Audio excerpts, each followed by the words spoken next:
இருக்கிற உங்களுக்கும் என்னால் இயன்ற மட்டும் சுவிசேஷத்தை பிரசங்கிக்க விரும்புகிறேன். கிறிஸ்துவின் சுவிசேஷத்தை குறித்து நான் வெட்கப்படேன். முன்பு யூதரிலும் பின்பு கிரேக்கரிலும் விசுவாசிக்கிறவன் எவனோ அவனுக்கு ரட்சிப்பு உண்டாவதற்கு அது தேவ பலனாய் இருக்கிறது.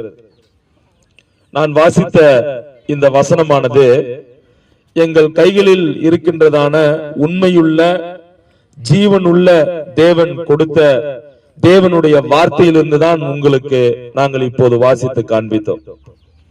இந்த உலகத்தில் எத்தனையோ புத்தகங்கள் உண்டு. ஆனால் எந்த ஒரு புத்தகமும் வேதத்திற்கு ஈடான புத்தகம் அல்ல. ஏனென்றால் வேத புத்தகம் நடந்த சரித்திரங்களை, நடந்து கொண்டிருக்கிற சரித்திரங்களை, எதிர்காலத்தில் என்ன நடக்க போகிறது என்பதை திட்டமும் துல்லியமுமாக சரியாக சொல்லக்கூடிய ஒரு